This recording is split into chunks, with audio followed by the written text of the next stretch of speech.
In this class, we're going to learn about Redis and how to use Redis as a cache provider inside Spring Boot application. Redis is actually widely used by a lot of companies these days, and it used to be open source, but now they have decided to make it closed source. So now it's interesting to see how the companies are going to use it, but still a lot of companies really use it, and they have actually acquired licenses now. We are going to work with the cache abstraction that is provided by Spring Boot only, right? So even if you try to configure it with some other kind of cache, you can use it, right? You can use any other cache provider that has implementation that is defined by the Spring cache auto configuration, right? So Redis is just one of the providers. So Redis can also be used as a database, but many of the companies don't tend to use Redis because it's actually very expensive. So they only want to use Redis for cache, because in cache you don't want to handle a lot of data. You want to persist your data in a primary location, and then with the help of Redis you want to implement your caching. So we are going to work with the cache aspect of the Redis in this one, right? So let's understand how to use Redis. Before that, we'll have to install Redis. But before even installing Redis, I want to show you what was the shortcoming of the previous solution that we have implemented. So earlier we implemented a solution wherein we were using the default implementation of Spring with the help of the in-memory cache implementation, right?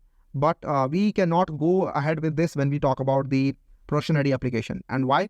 Because suppose this is the application, we have deployed this application on the EC2, and on there we have the application, and in this, suppose this is the in-memory cache that it is using, right? So this is inside the application, this is inside the RAM, and as long as this application is running, this in-memory cache is there, and as soon as you stop the application, this cache will go away because this is associated with the application. Now suppose this application is working and you are growing in numbers, right? You have a lot of users and a lot of requests are coming in, and accordingly your cache is also growing, right? And now suppose you decided to make a new feature and you want to deploy that new feature onto the same EC2 instance.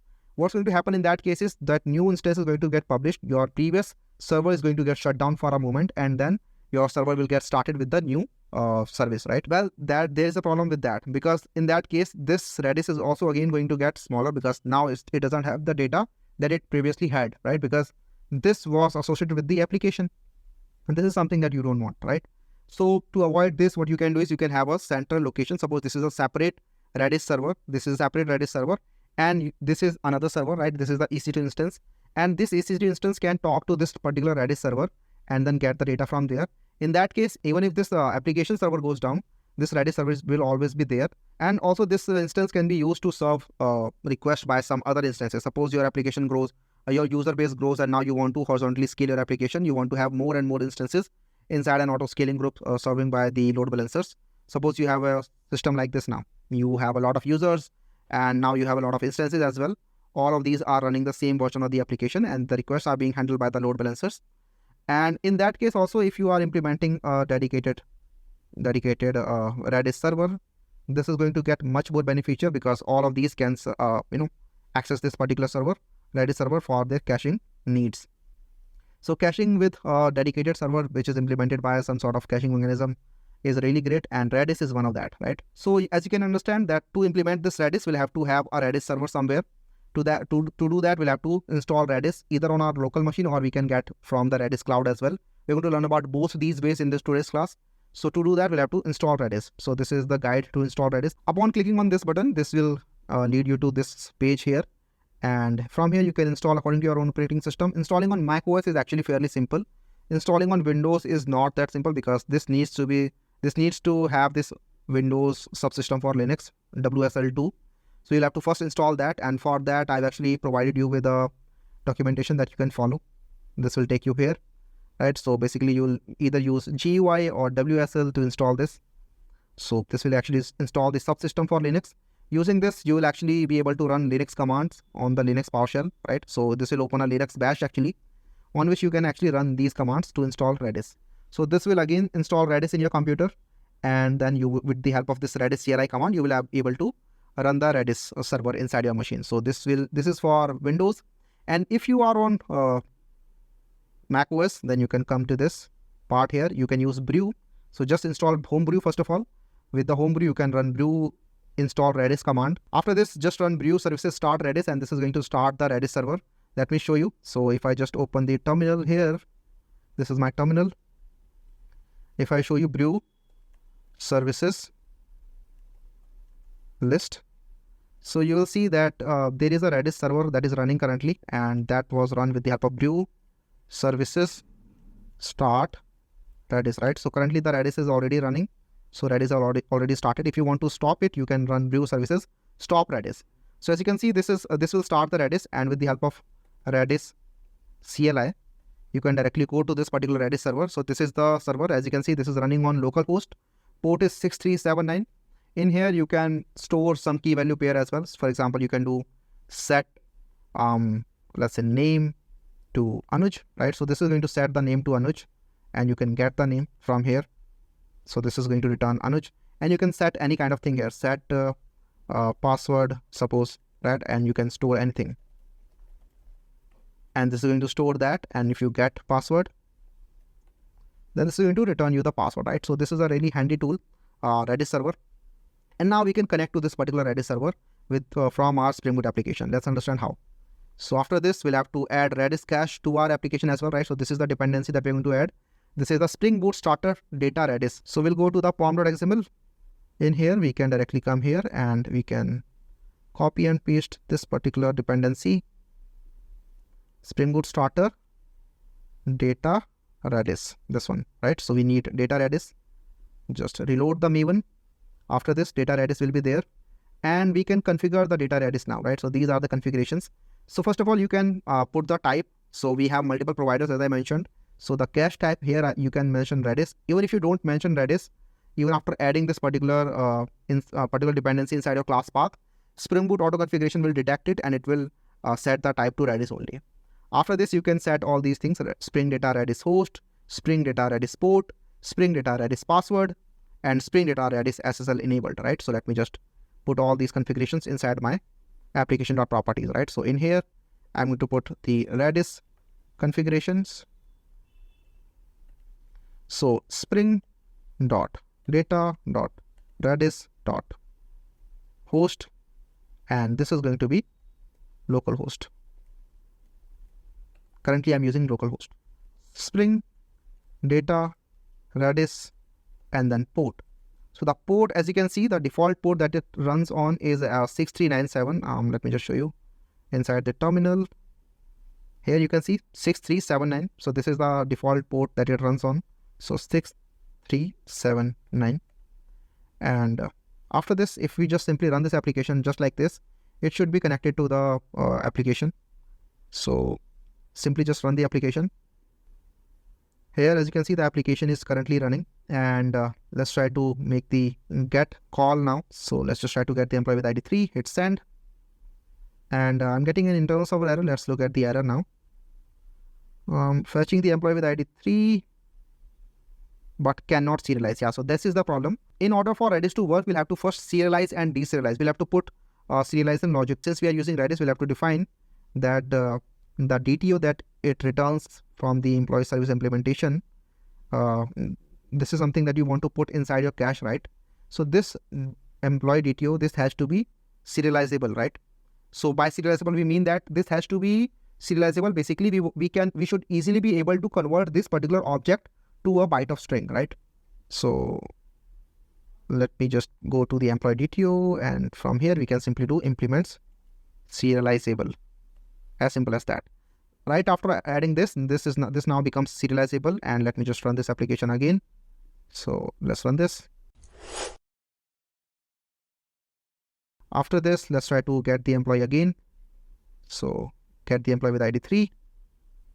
As you can see, I was able to get the employee with ID 3.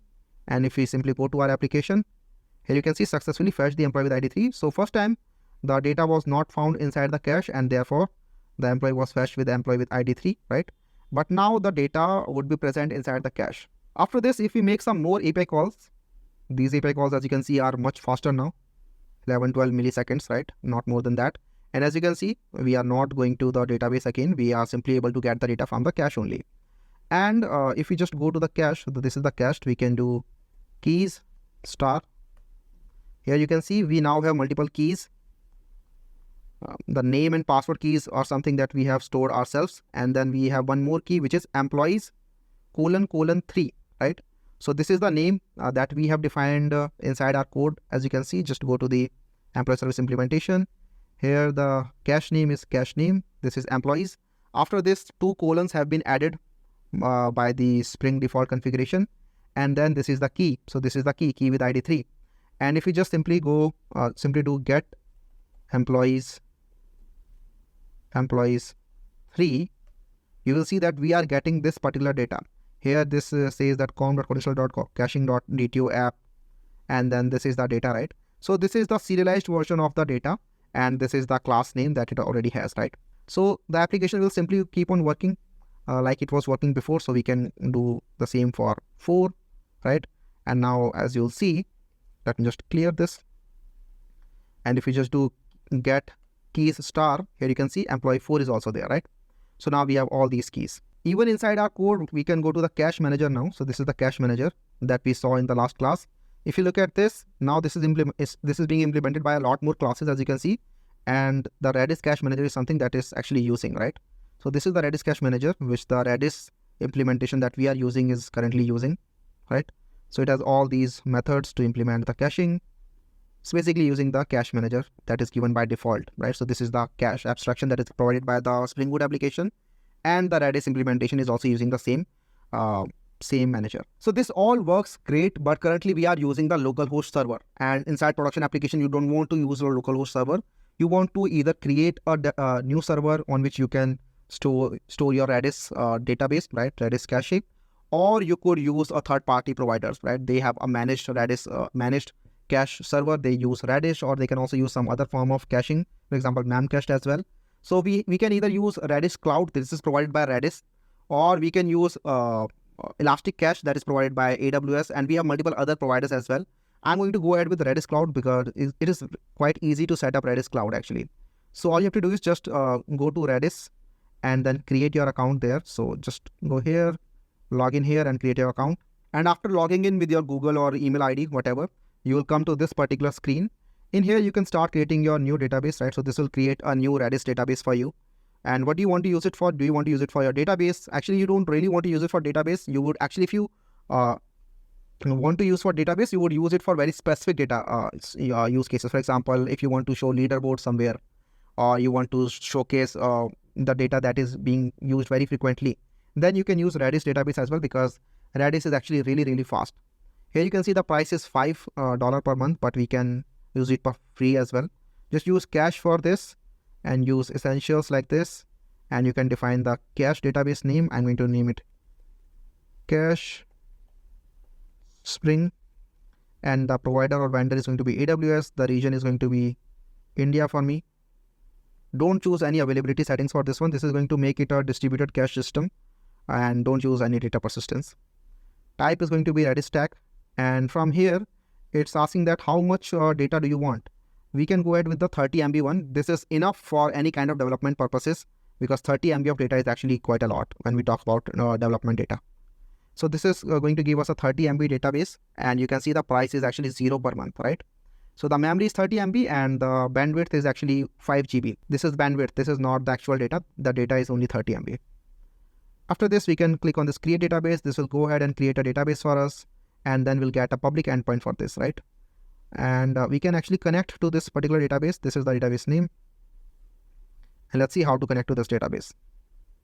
So as you can see, we have a public endpoint now. I'm just going to click on this connect button, and we have multiple ways to actually connect to this particular database. We can use Redis CLI, and using this command, if you have Redis CLI installed, if you have actually installed Redis CLI, which we have already done, then you can run this particular command. This will connect to your Redis database. Or you can use this Redis Insight as well. Actually, I'm going to show you how this Redis Insight works. So just go ahead and this click on this open with Redis Insight. If you don't have this Redis Insight installed on your machine, this is going to install a Redis Insight on your local machine. And this is how it looks like. This is the software, right? So when you first open it, and installation process is also very simple. When you first open and install it, this is what it looks like. After this, you can come here again and then click on this open with Redis Insight button again. And this time, this is going to open the connection as well. So now this has connected to the cache Spring. As you can see, this is the database name, cache Spring. And currently, it doesn't have anything. So now let's connect our Redis database to our application as well. For example, this is the public endpoint. Let me just copy this. So this is the endpoint, right? So we can put this endpoint here. So these are the properties for dev. We can either create a new properties file for creating multiple profiles, or let me just show you here only. So for the host, this is the host. Just copy this, paste it here, and then 19138. This is the port, right? So just put it here, 19138. Don't forget to remove the colon that was there, right? So this is the host, this is the port. Currently, we have not provided the password. So spring.data.redis.password. And the password is actually down here somewhere. Yeah, this one. Just copy this and put it here. And we should run it now. So this is now running. And now let's try to make the API call once again. Send. And as you can see, it took more than 1 second, 1047 millisecond actually. But if I hit send again, this is now taking only 50 milliseconds, right? 45 milliseconds, 42 milliseconds. So this is taking much more time than the localhost server, because localhost server was right here inside this machine. But now we are actually making a API call, a network call to the actual Redis server, right? But still, as you can see, looks like this is working, because we are not making any more database calls. So this is not making any database calls. And if we go to the Redis Insight application here, and if we hit refresh here, you would see that now we have this employees 4, right? We can click on it, and here you can see this is the data that it is storing currently, right? So this is how it works. And now I'm just going to show you some of the configurations that we can change with this. So we all are aware that this application is currently using the Redis Cache Manager, right? So we can actually configure that Redis Cache Manager inside this cache config by returning a cache manager bean from here, right? So we can return a bean, public cache manager. This will take in the Redis connection factory. So if we just write it like this, Redis connection factory is going to get self-injected because this particular bean has already been created, and we want to update the implementation of this particular bean. So cache manager is an implementation. This is implemented by the Redis cache manager, and we are going to update some of the properties of that cache manager, right? So we'll return the Redis cache manager from here, Redis cache manager dot builder. In here we can pass in this Redis connection factory. In here we can also pass in some defaults, and then we can simply build this. Here you can see this is giving me some red lines because it needs a Redis cache configuration inside the cache defaults. So let's define this Redis cache configuration. So Redis cache configuration equals to Redis cache configuration dot default Redis config dot. Now here we can configure our Redis cache configuration with multiple things. For example, we can prefix our cache's name with something. So currently we have prefix names like employees, right? We can prefix something else. For example, here we can say my Redis this, right? And we can simply pass in this configuration here. And now you can see this build is also working.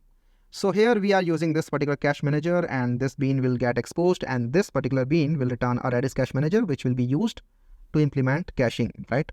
So right after this, if we run the application again, you would see that now our application would use this particular cache manager, right? So let's just do a get request once again. So getting the employee with ID 4, hit send once again. As you can see, the time is much less now. And let's look at the insight. So just hit refresh, and you can see now I'm getting a my Redis, right? So this prefix is what I set. So basically we can understand that our configuration right here is working, right? So our configuration is working, and we were able to prepend with my Redis here. And we can configure a lot of things now. For example, here you can see that TTL is no limit. Basically that means that this cache will live forever, right? This cache has no limit. For that we can provide the TTL here inside the configuration. So just go here, and after the prefix, we can also provide some more things. For example, the entry TTL. So the entry time to live, and this needs a duration. We can provide a duration. And in here, you can see we can provide duration in seconds, in days, in hours, in nanoseconds, whatever. So I'm going to provide in seconds. And in here, we can pass in, let's say 60. So this will provide the time to live for 60 seconds. Run now. And let me just remove these two. Delete and delete. Right, so I'm deleting the data from here. And let's run the application once again for employee with ID 4. Get the data with ID 4. And currently, as you can see, the duration is 60 seconds. If I hit refresh, Now the time to live is only 54 seconds, right? And as you can see, the time to live is now 52 seconds, 49 seconds. We can also update it. Let's make it 4 seconds. So time to live is 4 seconds now, 2 seconds, 1 second, and now the data is gone. So now since the data is gone from the Redis because it was invalidated, as soon as it gets invalidated, it gets removed, because this all is happening on the RAM only, right? So it is very fast like that. So now if I try to hit the same endpoint, you can see it is taking much more time, 142 milliseconds. Earlier it was taking 1 second only. Why? Because it was trying to make a connection to the database as well, so it takes time.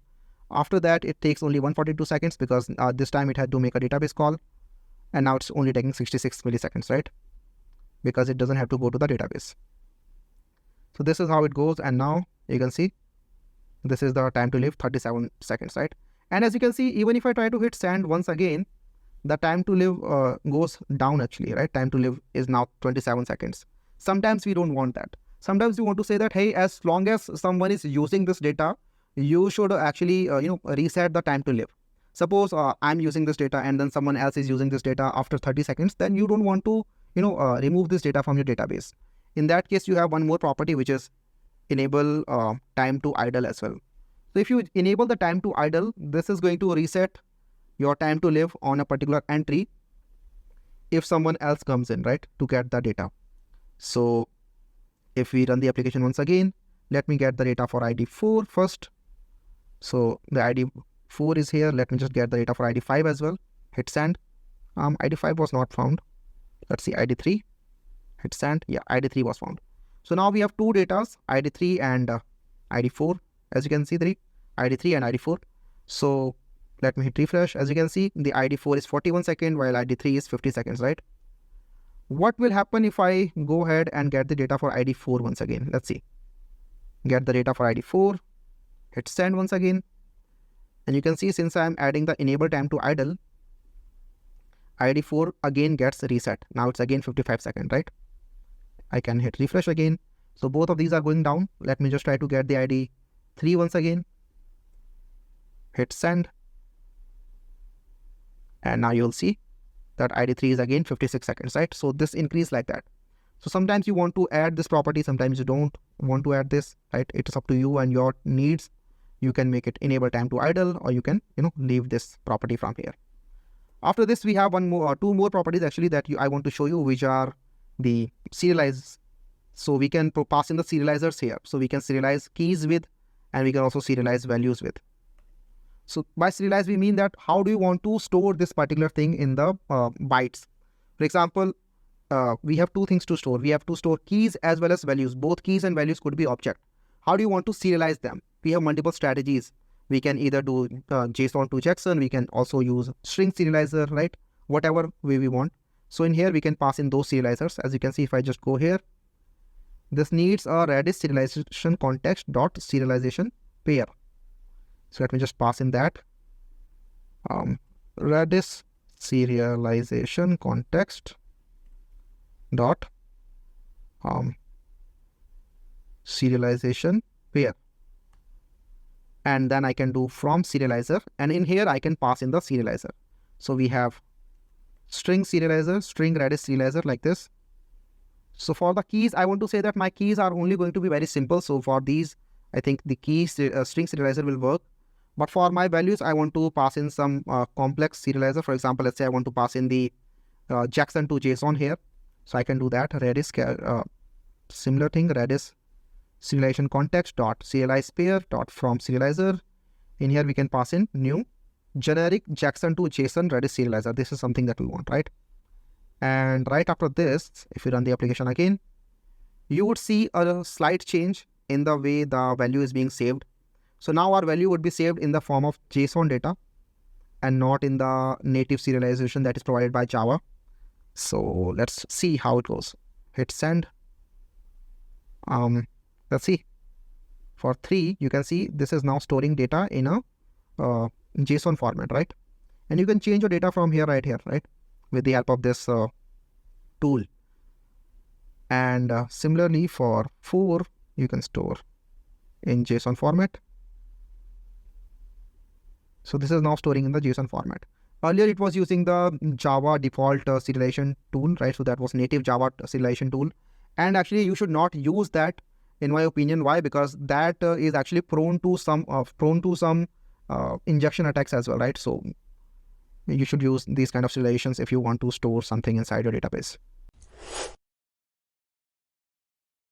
There are multiple other configurations as well. I have not shown you spring.data.redis. In here you can see these are multiple providers like Redis, Redis, Sentinel, and many more, right? We can also do SSL.enabled. So currently, since we are not using any SSL, we have to make it false. But if you want to, inside your production application, you should actually make it true so that there is a SSL handshake before passing any data to and from the cache, right? So on production, this will be true, but on development, this will be false because this is only an HTTP connection. This is not a secure connection for now. So this will also work, right?